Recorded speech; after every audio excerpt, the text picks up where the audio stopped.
On the 30th of December 1922, four revolutionary republics came together to form the Union of Socialist Soviet Republics, or USSR. This can be considered a moment in history when the working class of four nations joined up to form a union of workers' councils, Soviets. However, despite the progressive gains, the USSR would never become a genuine socialist nation.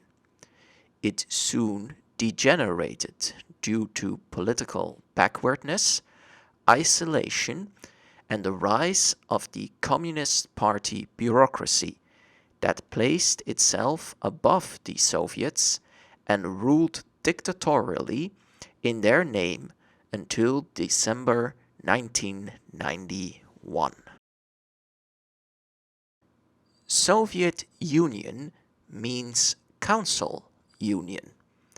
It was meant to be a union of workers' councils, the Soviets in the Russian language. For world capitalism, the foundation of this union was a major threat. The imperialist powers of the world had tried to destroy the Soviet Revolution between 1917 and 1922.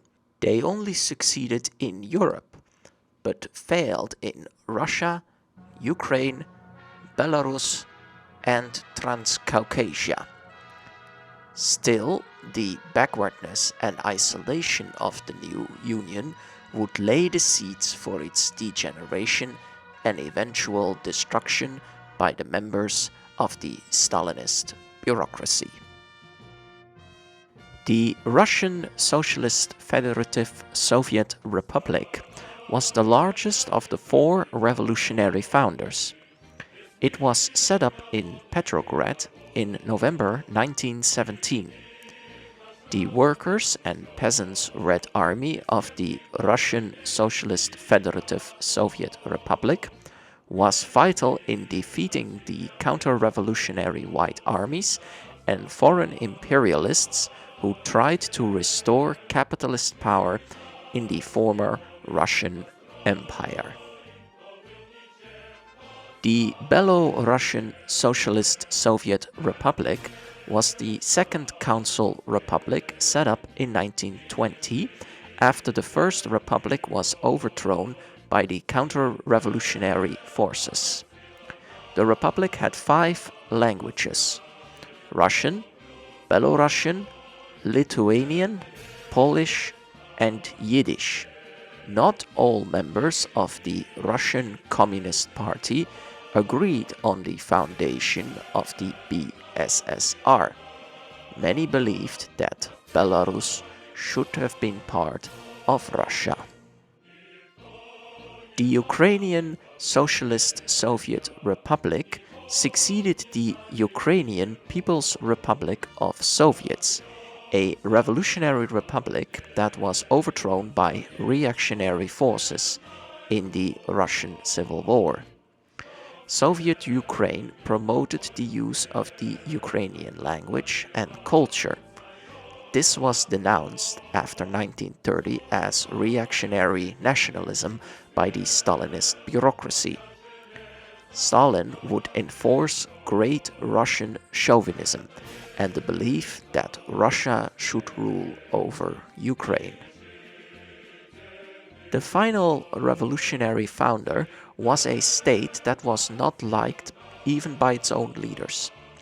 The Transcaucasian Socialist Federative Soviet Republic was set up as a socialist federation of the countries Armenia, Azerbaijan, and Georgia.